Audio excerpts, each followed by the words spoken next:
I'm Patricia McKinney, Programming Manager here at the Greater Memphis Chamber. It's such a pleasure to be before you today, and I hope you all are having a wonderful Thursday. It's our joy and our pleasure to present to you Get Cyber Savvy. Can you say that 5 times? We really are excited because this is our first event for 2024 from the Small Business Council. So welcome. We are just thrilled to serve you as the Small Business Council. We are so grateful for our sponsors. We're thankful for our co-chairs as well as you for logging in. So as I mentioned to you, this is Get Cyber Savvy, and we want to make sure that this month and every month you are plugged into everything that we're doing at the Small Business Council. We are here to support you and your small business. So we want you to stay peered on the website as well as the information that we send out to make sure that you guys are in the loop of everything that we're doing to help serve you in your business. Without our sponsors, we could not provide the programming that we do. So at this time, we want to make sure that we toss the baton over to our sponsors in this order. We have Jeff Kimbrough from Independent Bank. We have Matt Lobazinski with Wyatt Tarrant and Combs. And we have Kelly Lowry with Independent Bank. So if our sponsors could go ahead and share their screen, and turn their screens on and share with us information about your company. And thank you so much for being here.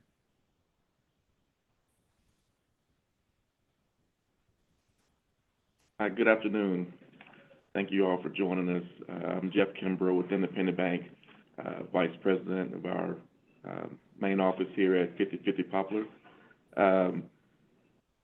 Glad to be a part of this again. We've been sponsoring with the Small Business Council for some years now.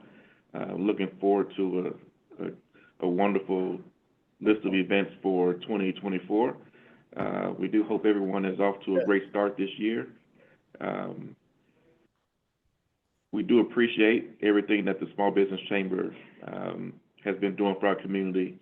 We're just excited to be a part of that with these guys. They've been doing excellent work, and this particular event here, the Lunch in the Know, has been probably one of my favorites. I've been a part of it with this group for some time now, and looking forward to everything that's coming in 2024.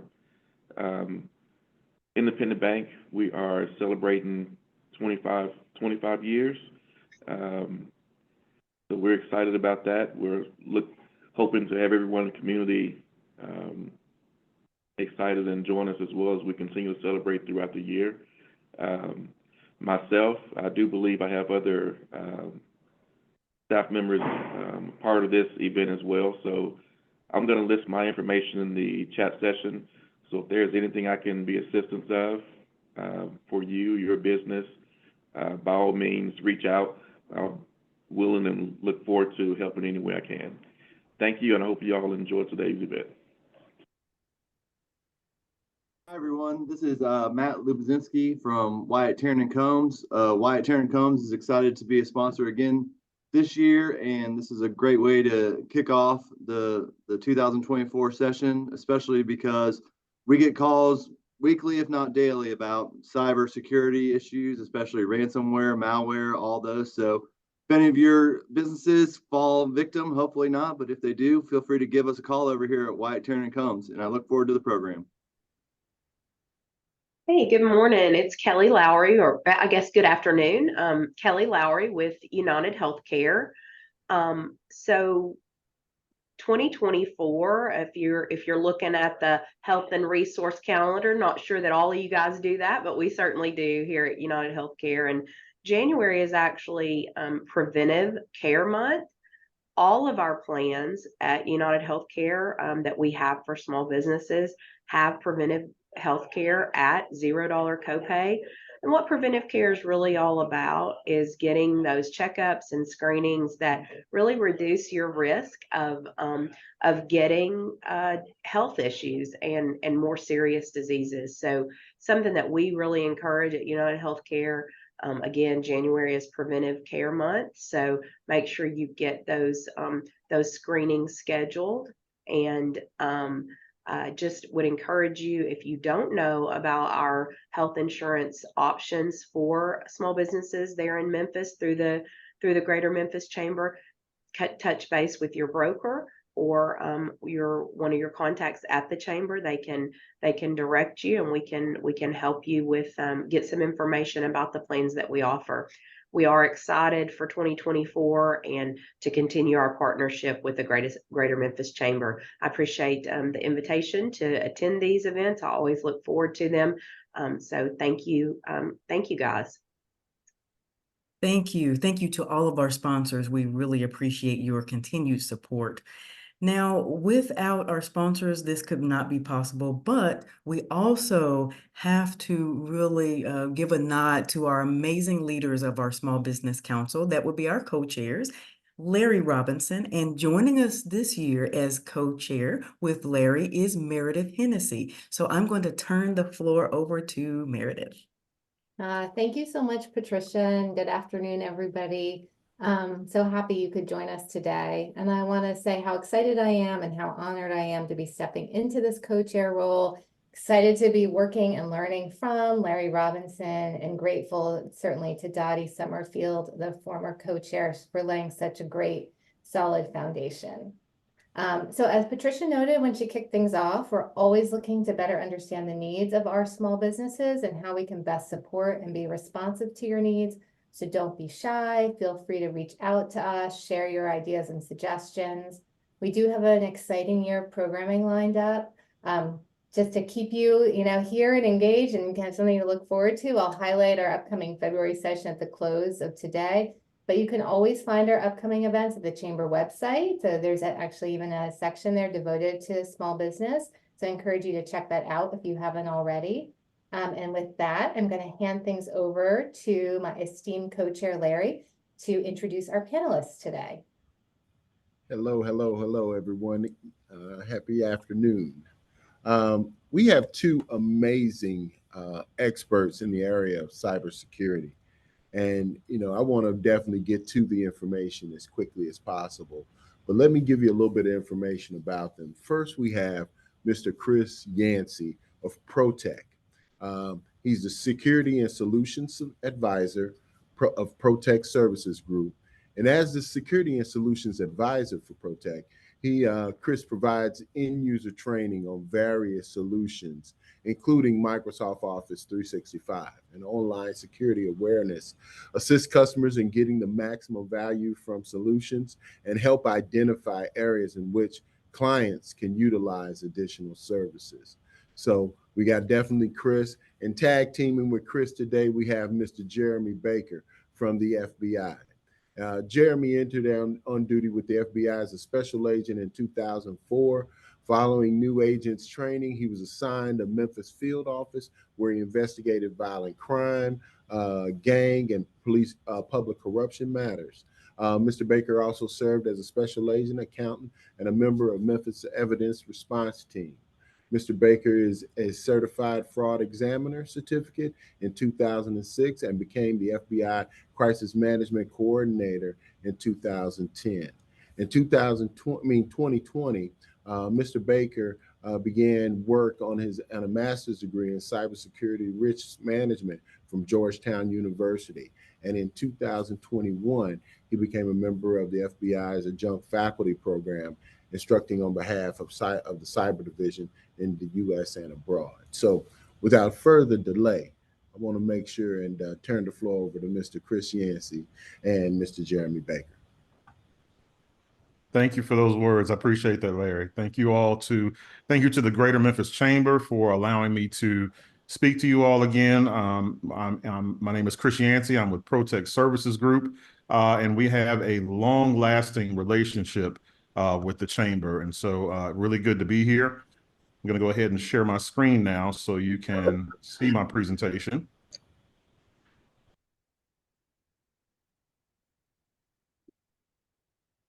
All right.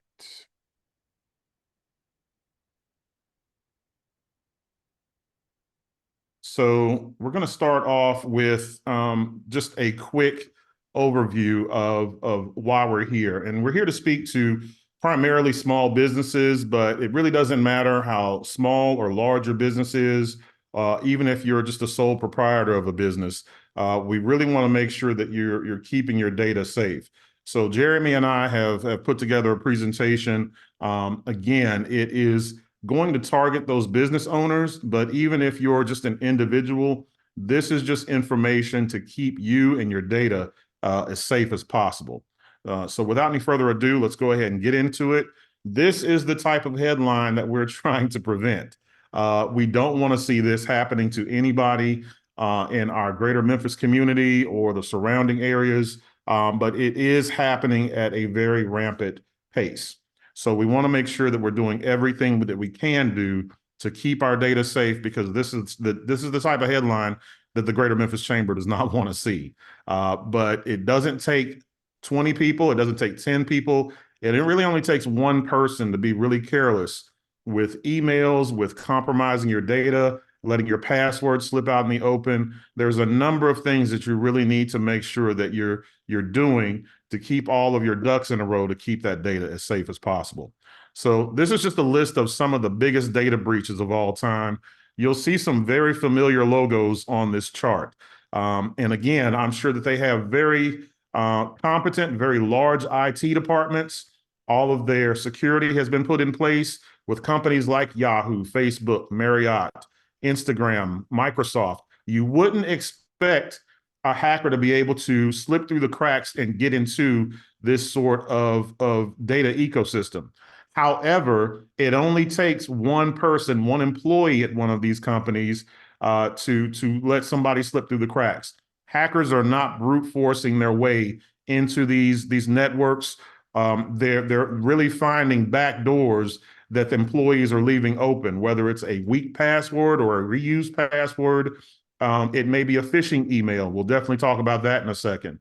But again, we want to make sure that we know that data breaches exist. You may have accounts with some of these companies. Definitely want to keep your ear to the ground when you hear about that in the news. What are these threat actors after? Obviously, they're after your data. What do they want to do with it? They want to monetize it in some sort of way. So again, my grandmother used to tell me all the time, I need to take care of my Social Security card. Don't walk around with it in my wallet. Basically, that thing is worthless on the dark web. I can get, $1,000 or more for my passport versus $2 for my Social Security number. So really, data, the scope of data has changed, and what we need to secure, your banking records, your anything financial, your healthcare records, all of this is worth big money to all of these threat actors. So you really want to make sure that you're securing all of your company's data. We see that about 81% of the confirmed data breaches that happen are a really happening because of one main thing, and that's because your password got out into the open some sort of way. Your user credentials got compromised through either a phishing email.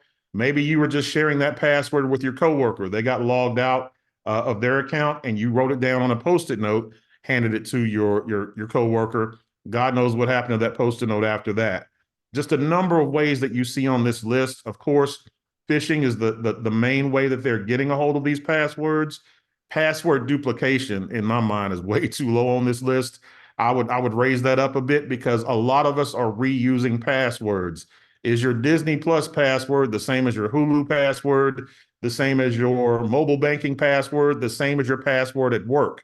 If it is, that's definitely going to be a huge problem, because we just saw on that data breach list, all of these hackers are getting in different ways. And one of the ways that they're getting in is they're compromising your password. It could be a weak password that you reuse all of the time. And so that is definitely going to be a problem. If you're one of those people that aren't really paying attention to your password and you're reusing it, you're sharing it out, you are sharing it with people that send you these phishing emails, you could cost your company over $4 million if they fall victim to a data breach. So if nothing else that I say grabs your attention, hopefully this will. Passwords are just like our underpants. We need to make sure that we're changing them often, keeping them private, never sharing them with anyone else. So again, treat passwords the same way.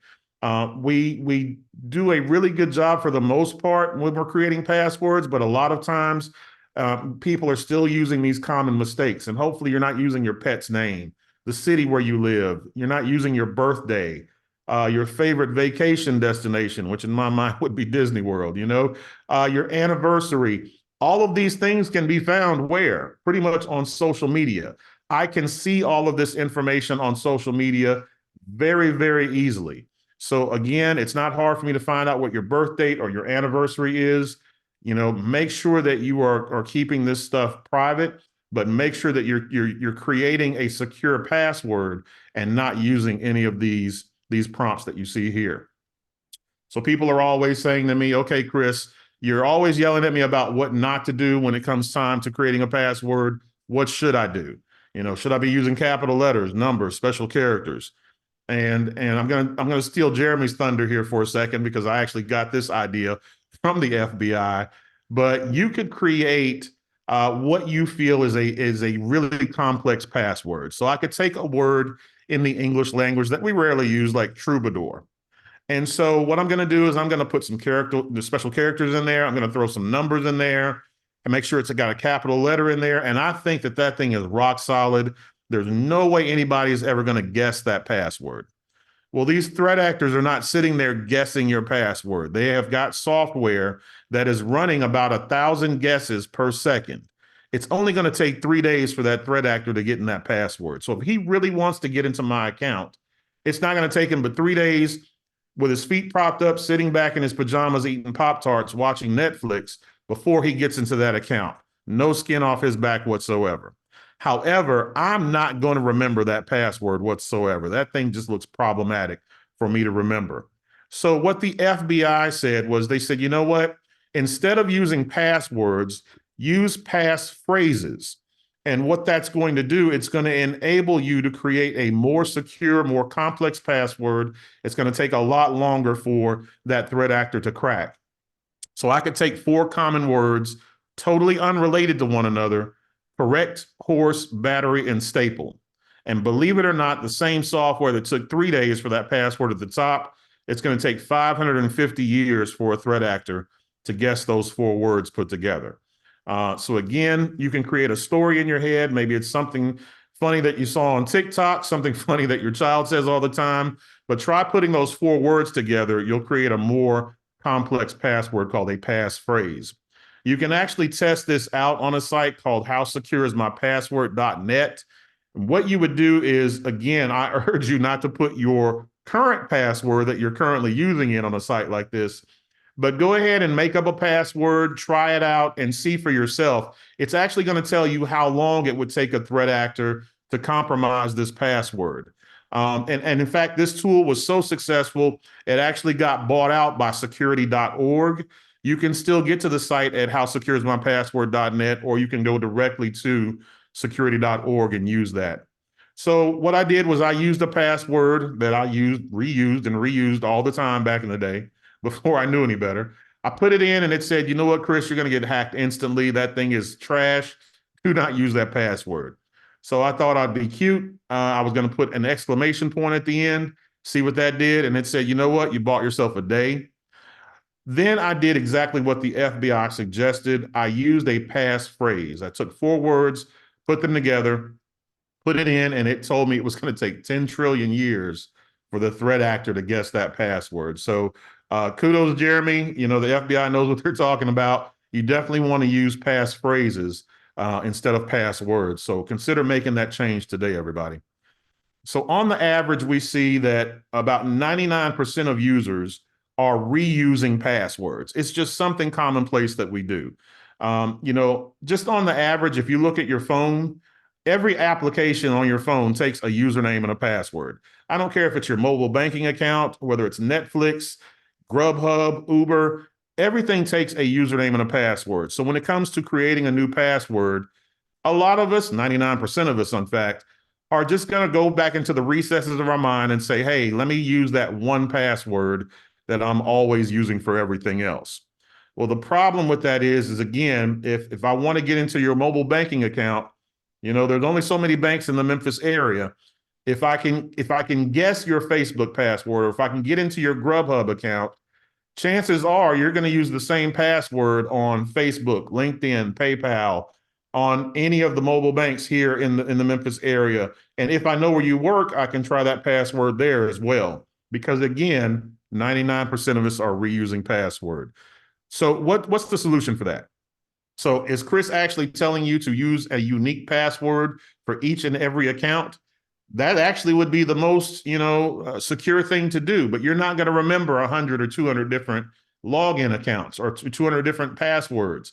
So what you can do is use a password manager. I personally use one called LastPass, but again, you can use Dashlane, 1Password. There's tons of password managers out there. What that's going to enable you to do is create a virtual vault, a digital vault for all of your accounts, your usernames and your passwords.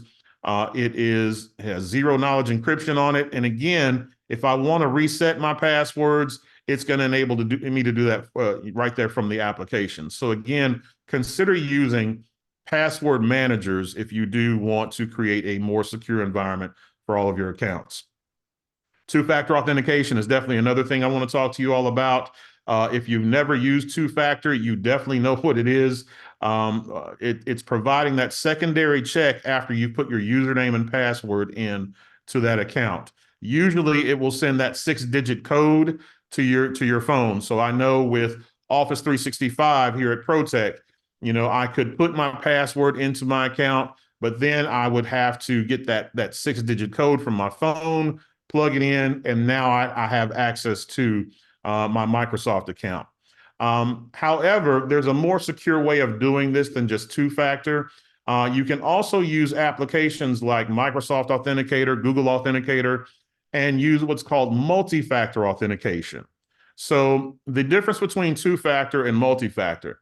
With two-factor, yeah, I've got my password, that thing that I know, and I also have to use that 6-digit code that's going to get sent to my phone, something that I have. Well, what happens if someone steals, they know my password and they compromise my phone? Now they're still in my account and two-factor is rendered useless. However, with multi-factor authentication, there is a third thing that gets added, and that's also something that you are. Some form of biometric can be added to that account to say, hey, not only do you need to know the password and have this phone, but I also want to use a third form of check to make sure that you are who you say you are. So using something like Microsoft Authenticator, yeah, I need to know my password. It's going to send a push notification to my phone, but it's also going to use, Face ID, face recognition, to make sure that, hey, is this really Chris that has this cell phone? So again, definitely multi-factor authentication is the way to go.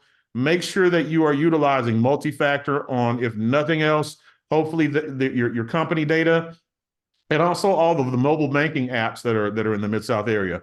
All of them have multi-factor authentication that can be enabled. I highly encourage you to enable it. There's different types of multi-factor methods.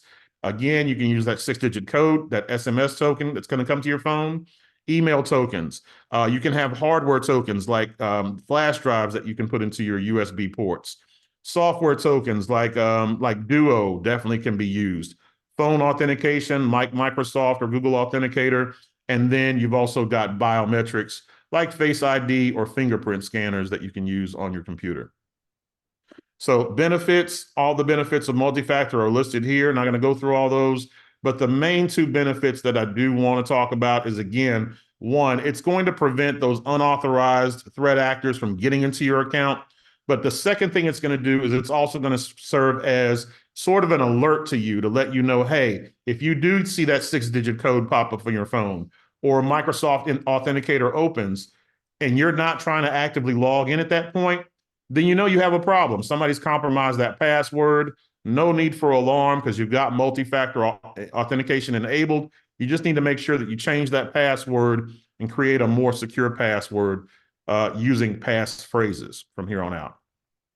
A lot of stats I could throw at you. The number one that I want you to remember is that 91% of all cyber attacks need to start with a phishing or are going to start with a phishing email. So what is phishing? If you've never heard that term, it's definitely not what this guy is doing, but it's very similar, because what happens is that threat actor creates an email and sends that out, hoping that someone is going to click on it, give out compromised information, or give out, passwords. So we want to make sure that everyone within the sound of my voice knows what a phishing email is.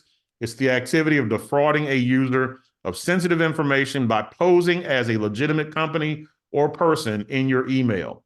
So typical example of a phishing email is this here. Looks like it's coming from PayPal, but it's not enough for me just to see the name. I want to see the actual email address of the person that sent this to me. So again, you will notice that that domain does not say at paypal.com. I can stop right there. I know that this did not come from PayPal. No legitimate company is going to send you email correspondence from a domain other than their own. They are quite aware that other people are posing as them, trying to spoof emails. It is a typical phishing tactic. So again, they can say whatever they want to in that email address, but if the domain is not correct, I'm not going to look at it. But please don't stop there. They are spoofing domains as well. So again, look at the body of the email. If it looks like it has spelling errors, grammatical errors, it's not really using the King's English, then again, it could be a phishing tactic. A lot of these threat actors are overseas, are composing these emails using online translators. You'll have some sort of social engineering tactic in there. Here we've placed a limitation on your account, so they want to incite some sort of panic or fear or concern when you are reading this email. What you can do instead of logging into this account is hover your cursor on top of any hyperlinks or buttons you see on the email. It will actually tell you where this is going to send you. If this was truly sending you to PayPal, you would see http www.paypal.com. I don't see pay or pal anywhere in that red box. So again, I know this is not sending me to the correct website. If you do definitely want to know what's going on, open the app on your phone, see what's going on in your PayPal account, but please do not click on anything in the body of this email. I wouldn't even recommend calling any phone numbers that you see in the body of this email. You may be talking to the hacker. If you do choose to click on anything in the body of this email, you'll probably see a lookalike screen like this, and that's exactly what the hacker wants you to do. Give out that information, give out that username and password, and within seconds, you'll probably be locked out of your account. So definitely, please be on the way, aware of these phishing tactics. It could be coming from someone that you know.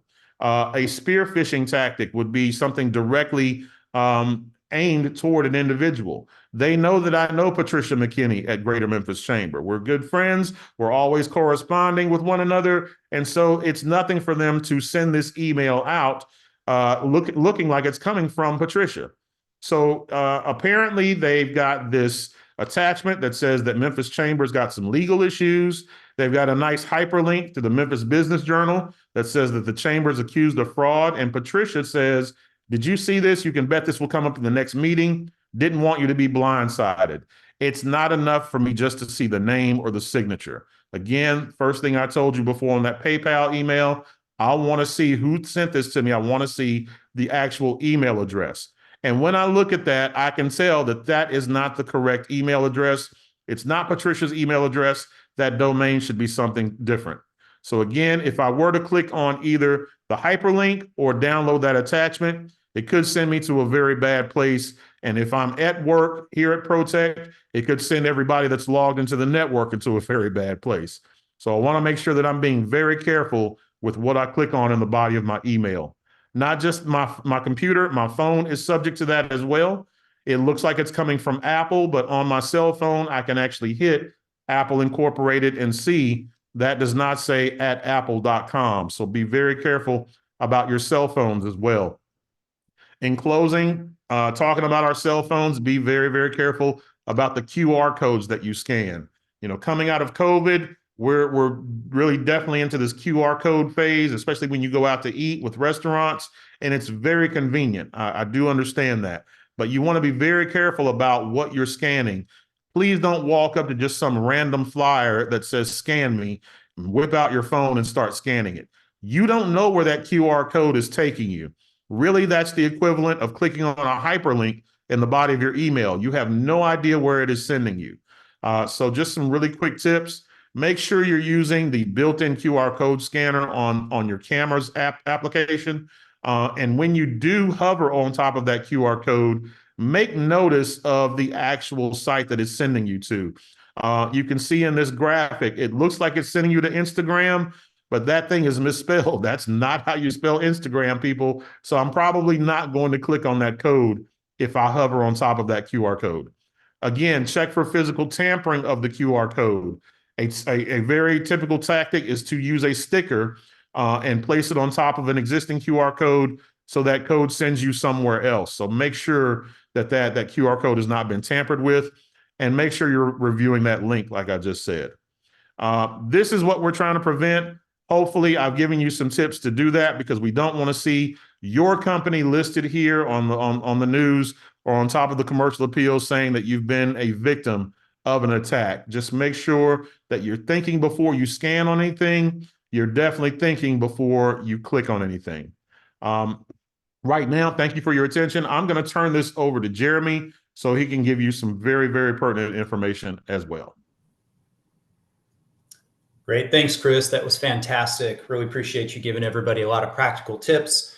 I'm going to spend about the next 15 minutes or so with everybody, really just trying to kind of corroborate a lot of what Chris said. So he gave it from the private sector perspective to all of you that are on the call. And I'm going to follow up here with really what we see from the FBI. And, heaven forbid, if any of us do click on those links or we are victims of some sort of cybercrime, what can the FBI do about it? And so collectively, we'll provide some tips. And I think later there's a handout that all of you may be given the opportunity to have as well.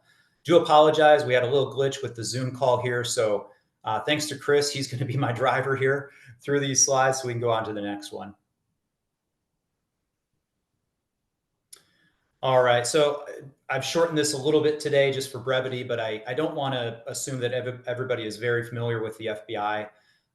Myself included, before I became a special agent, I really didn't have a great idea of what the FBI did. So we have operations, we have intelligence, and then we have basically our support side. So at the headquarters level, there might be 25 to 30 divisions.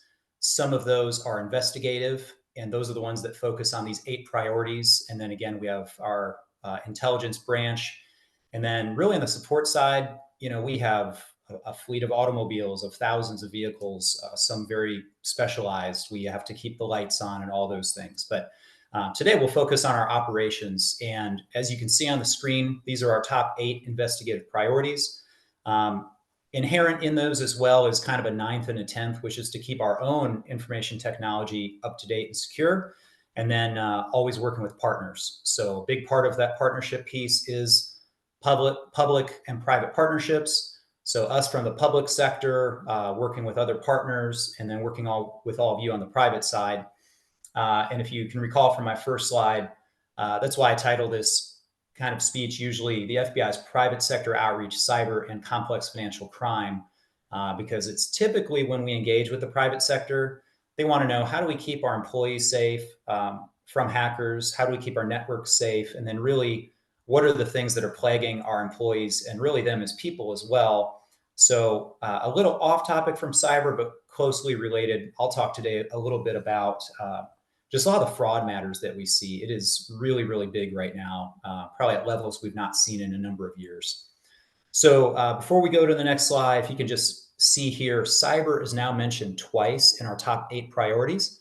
And when I came into the Bureau almost 20 years ago, I'm not even sure it was mentioned once, but it definitely was not mentioned twice in our top 8 to 10 priorities. So, and then kind of in italics, 6 and 7 are some closely related ones. It's typically transnational organized crime groups that we see carrying out these kinds of schemes. And also, as I mentioned, a close cousin to our significant white collar or complex financial crime. So we can go to the next slide. So just colloquially and as an umbrella term, I'll say cybercrime. We all kind of say cybercrime. But as you notice, our second priority is more of a national security flavor to cyber, and the third is more of the criminal. But either way, again, people throw around the term cybercrime. For the FBI, the thing that we're really focused on is, did an intrusion take place? If it did, so if there was any kind of unauthorized access, which is essentially an intrusion, then that's typically something our cyber squad would work. So if something comes in the door, through some sort of referral, an informant, a tip, a regulator calls something to our attention, if it looks fairly complex and technical, we'll first just take that to our cybercrime squad, and they'll look at it, and then determination is made. Sometimes it doesn't actually appear to be an intrusion. It could just be social engineering. So we kind of work that out behind the scenes, but either way, we're very grateful whenever people bring things to our attention, because we obviously want to help as much as we can. And one thing I want to just call attention to is, Chris mentioned obviously a lot of modalities. Really everything we're talking about here is the internet, right? And unfortunately today, if you're connected to the internet, you're vulnerable. So we do the best that we can. We're trying to make people as secure as possible. It's just an incredible game of whack-a-mole where us good guys are trying to do the best we can at protecting ourselves, but the bad guys are constantly figuring out ways to defeat those countermeasures, to the tune of sometimes they're creating 50,000 new viruses per day globally.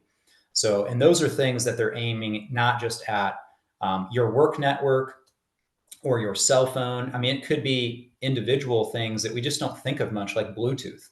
So even something very simple, recently Apple talked about that if you had one iPhone next to another iPhone and you had Bluetooth enabled, you could quickly share contacts and things like that. So that's one reason, just one small example, that we recommend: turn off your Wi-Fi, turn off your Bluetooth when you don't need to use them. And we're seeing real world examples of where Apple's designing that to be helpful and useful, but you can imagine an enterprising bad guy could use that to quickly get information from you in an unauthorized manner, which essentially is an intrusion. So we'll go on to the next slide, which just talks about, again, to emphasize what Chris said, how are most of these intrusions caused? So we definitely see that it is, the vast majority is through phishing emails. People just click on a link, and unfortunately they should not have. What this slide is showing is that the bad guys know this, and they might be bad guys, but they're usually not dumb. And so essentially, if they just send 10 phishing emails, somebody's going to click on it. They have a 100% probability success rate. But do they ever just send 10 emails? No, they'll send 10,000. They'll send 1 million. They'll send 10 million. I mean, it costs them nothing to do this. There's free software. They get all of our email addresses from a variety of places, the dark web, through sales companies, et cetera, et cetera. And again, if they have a big enough batch, they're going to get a payday because people are going to click. So as Chris wisely said, even just one person on an enterprise clicking on that could spell disaster for a company. And then again, for us as individuals and small businesses too, we have seen that unfortunately with the FBI. And a lot of times it's the small businesses that really can't afford to take that kind of financial loss if they get into your bank records, if they now have you locked up with ransomware, if they can now more elaborately carry out a business email compromise scheme. And we'll look at some of those things in the next slides too. Go ahead and advance, Chris. All right. So who might be doing the hacking? We see a full spectrum, which is exactly what you see here. So it's not to say that the people in green are necessarily any less problematic for you or me, but clearly warfare, we would all agree, is on the extreme side. So our hacktivists, our crime actors, we typically do view those through our criminal lens. They're after money, or they're after to wreak havoc on your network, or maybe on your company, their website, something like that, because they don't like what you stand for. So we see that the FBI has successfully investigated hacktivist actors and brought them to justice, as well as countless criminal actors. Insider could be criminal or national security. So you can imagine a nation state, which goes into the espionage part, could be somebody that has been co-opted by a nation state to get defense information. Could also be corporate espionage. We've seen cases where an employee went to one company and that new company pays them additional or lures them away from company A to go back and now spy and steal information, perhaps intellectual property or data from company A. Terrorism, a lot of times we see the jihadi types hanging out in chat rooms. They're becoming more sophisticated, so we have to be very careful with that. And then unfortunately, I used to be able to say that we have not seen warfare, but we have with the cyber front now. If you just look at Russia, Ukraine, and now more recently, Israel, Hamas, we do see a lot of cyber activity in addition to the kinetic activity that's happening in those global events. So that's kind of the full spectrum of actors that the FBI looks at. And Chris, if you go to the next slide, this is a little bit of a loop that we typically see these folks doing. So I won't spend much time here, but all the things that Chris said that dealt with your email, social media, not clicking, all those are super important things because the bad guys will do reconnaissance. They're going to look for the path of least resistance. And ultimately, if you follow the loop around, they're looking to just get in your network, stick around for a while, and then move to where your crown jewels are. So think about that personally, think about that as a small business. That's really why we need to protect not only at the perimeter, which is what 10 years ago we were almost 100% focused on, but now thankfully new hardware and software is designed to also make it much harder for them to move laterally if they do happen to get inside the system. So we'll go and look at the next slide on an example of business email compromise. Oh, sorry, I did skip one slide there. So I mentioned this before. We can skip over this one pretty quickly, but the different frauds that we see, just to mention something quickly because it's important, but for the sake of time, if you look at the crypto or the non-fungible token, the NFT investment schemes, we have seen a significant rise in this in the last few years. The bad guys are really capitalizing on kind of this COVID phenomenon that drove the cryptocurrency market just bonkers. If you followed Bitcoin at any point, went from like $9,000 a coin to over $60,000 a coin in a very short period of time. And then it essentially crashed, going back down to maybe $25,000, $30,000. So a lot of people don't understand this. A lot of people are intimidated by it. And the bad guys know that. So they'll throw out these terms. They'll promise 10, 15% returns. And unfortunately, we've seen some really intelligent, smart, and educated individuals that are falling for this. And then it just comes to us way too late because they've been embarrassed to report it or things like that. So you'll see at the end of my slide here, if it sounds too good to be true, it usually is. Please reach out to us if you get solicited by any of these folks. We have a massive database that gets cross-referenced where it's important for us to see these things, these new selectors, if you will, about how people are trying to target folks. All right, I think the next slide then is business email compromise. Huge losses. We continue to see this. This plagues the large businesses and the small. You can see in 2022, almost $3 billion lost. That's only what has been reported to ic3.com or .gov. So that's the Internet Complaint Center. ic3.gov is the email address. If you have Internet Crime Complaint Center, if you have a issue cyber related or fraud related that you need to report as an individual or business, please go there. That's that huge database I was talking about. And it is tied in with what we call the financial fraud kill chain. So if we get a tip early enough, so ideally within 72 hours of it happening, we have a very good chance of getting that money back if it's been wired to another account. Absent that account being in a not very friendly to the US country, such as China, Russia, Iran, North Korea, et cetera. But you can see the increase here. And essentially what they're doing is there could be an intrusion here, but a lot of times it's just good old social engineering. They have been following somebody on social media. They understand that it's a good time to strike. Maybe the boss is at a corporate retreat. They'll send a spoofed email. They'll make it, to use Chris's example, they'll make it look as good as possible using all the tools at their disposal. They'll spoof an email though and make it look like it's coming from the CEO, but they've changed maybe just one character in his or her email address. But they'll send it to somebody who holds the purse strings and saying, we've got to do this. You've got to wire this money. We're going to lose out on this. So again, it's that sense of urgency. And unfortunately, we see a lot of people fall victim to this still. Individuals, companies, even large companies. Education is getting out there, but we still do see, as you're well aware here by the IC3 stats, quite a few losses reported to us. And then quickly, we'll go on to ransomware. And I will wrap it up, and then I think we'll have enough time for some questions and answers. Ransomware, I've included statistics here also from IC3, but they are woefully underreported. Also, the losses are net losses. So this includes that we've subtracted out what we've been able to get back. And so that's a good news story. We do have 56 field offices in the FBI. And if a company here in Memphis called me today and said, hey, I've been infected by XYZ ransomware, we can look and see which field office in the FBI's network is taking the lead on that ransomware variant. And they have a lot of intelligence at their disposal and a lot of tools. And so a lot of times we can actually work with that victim company, with international partners, and we can essentially get some of that money back if there's been any sort of extortion or ransom paid and things like that.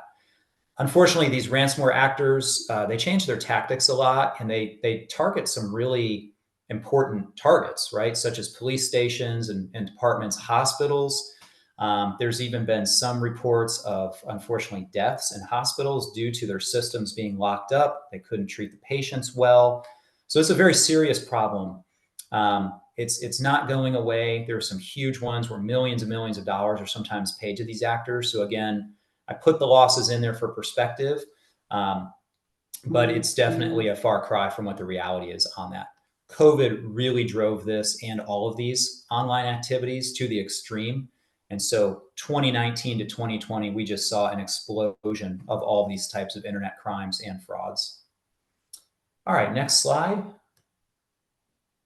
What can we do about all this? We'll just go to one more slide.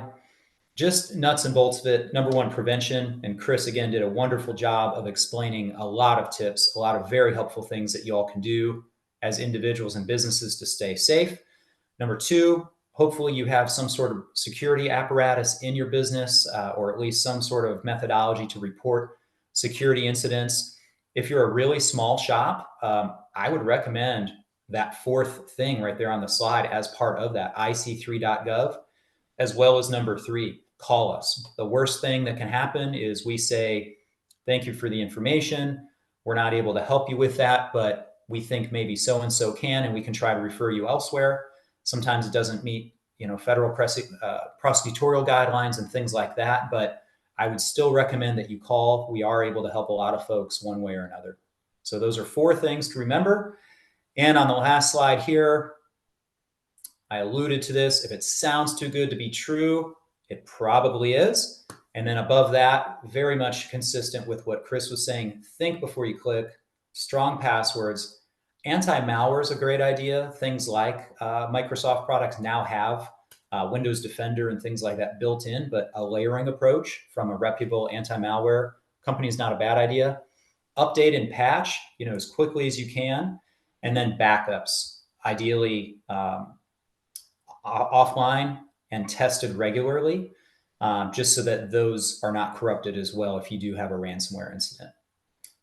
And I will end it there. I know that went through the deck pretty quickly, but I want to make sure that Chris and I have time to answer your questions. And again, I appreciate the invitation here, and it was an honor to present alongside Chris. Yeah, thank you so much, Jeremy, and thank you, Chris, too. And I know I've been watching the Q&A feed. We do have a number of questions rolling in, so I'm just going to kind of work through these. And Chris, I think maybe this first question is for you. I think it speaks to one of the suggestions you raised. So the first question is and you kind of alluded to this just a little bit, but how secure is my password.net store the words we enter? Can that be hacked? It definitely can. It's just a website. So, and that's why I definitely try to preface, do not put your current password into the site. If you do want to test out how secure your current password is, maybe use a variation of it, use a different word that's similar to it, or, some different numbers or whatever you've got. So do not put your current password in there. If you're choosing to move to a more secure password, you can definitely use some older passwords just to check out and see, how that was, how that was going to fare. But yeah, current passwords, no, because again, it's simply a website, and a lot of hackers kind of see it as a personal challenge to go after sites like security.org, things like that. So I definitely wouldn't use anything current or an actual password that I want to check. Definitely just use variations when you're checking that. Awesome, thank you. I think maybe just sticking with you, Chris, on this one, the next question. And I feel this because this has happened to me. What happens when you forget your LastPass password? So there is a master password that you need to remember in order to get into LastPass. And believe it or not, I've done it too. So you're not alone with that. And so they do make it fairly easy for you to reset that master password. You do have to go through a little background check, I think through your email or through a cell phone number that you set up. So it's not difficult to reset that master password, but I would make it something that I'm definitely going to remember, so you don't have to go through that constantly. But if you do forget that master password, it's not the end of the world. You're not going to get locked out of all of your passwords. You can get back in rather easily. Yeah. And that's good to know. I think I just saw a bulletin the other day that said they're requiring now a 12-character password. Before they would act like they required it, but you could actually opt out and do a shorter one. I think now they're requiring that 12-digit, which is good. Yeah. And if you use the passphrase that the FBI suggests, it's probably going to be well over 12 characters anyway. So exactly. Yeah, that's a great suggestion. So I think this next question, I'll open it up to either one of you, whoever wants to kind of take it, or if you both have a response. And I think, how do you feel about using Mimecast as a tool for phishing emails?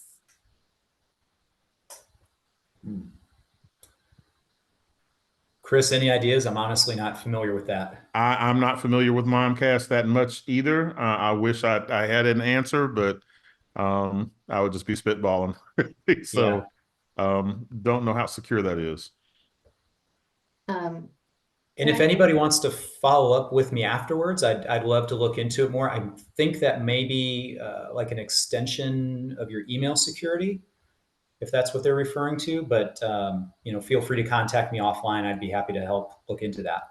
Yeah, and we'll be happy to share both your contact information, assuming you're okay with that with our Absolutely. our group here. And it did, I think, Maurice, thank you. Yes, Mimecast is an email extension, or I think he was responding affirmatively. I have, and I know we may have a few more folks with questions coming in, but I'll pose one of my own questions as I was listening along. For those of us who have our data in the cloud, so using whether it's a Microsoft cloud or Google cloud, because theoretically those are backed up by those service providers. Is there anything you would specifically recommend or caution us to be thinking about with that cloud data versus server data? Anything specific to that kind of storage situation? I can start and give you a real simple example. So I'll just start with AWS. So if anybody's using that at all, and then Microsoft Azure and Google Cloud would have similar things. But if you're setting up storage buckets, those need passwords as well. And there's some really unfortunate, kind of infamous examples where companies and organizations didn't change them, or they were very simple passwords on those buckets, like password. And so, as bad guys scan the network, scan the internet, looking for vulnerabilities, they can figure that out. And using a lot of the techniques that Chris talked about, it's really no different than targeting a computer or phone, just trying to brute force your way in. And unfortunately, that's why people use the cloud a lot of times, is they're trying to store sensitive or proprietary data there. So the same principles need to apply there. And then people also need to understand there's a cloud sharing responsibility model. And so you need to understand, what is Google responsible for and what is my company responsible for? So the two parties need to have that really clearly delineated to make sure there's not an unfortunate incident like that. Perfect. Yeah, and I'll piggyback on what Jeremy just said.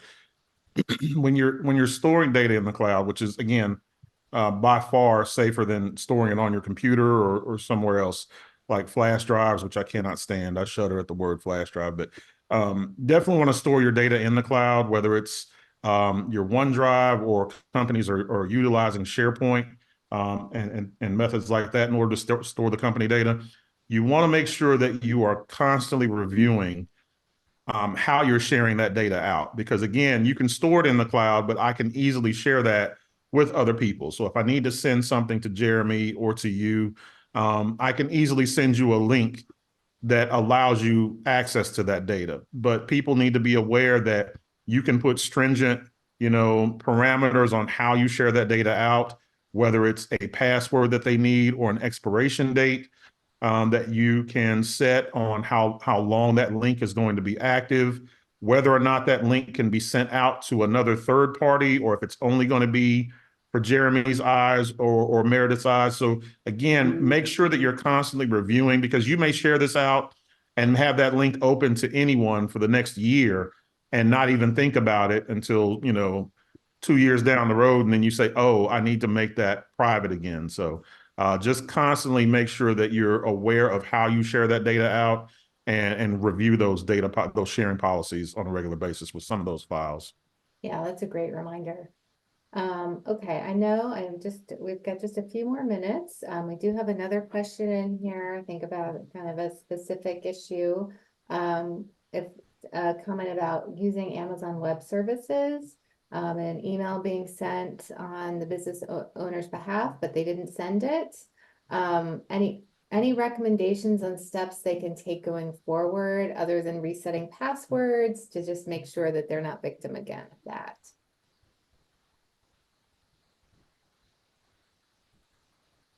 I apologize. I'm not sure that I followed all of that. Well, I think that they had an email sent out on their behalf that was not an email that they sent.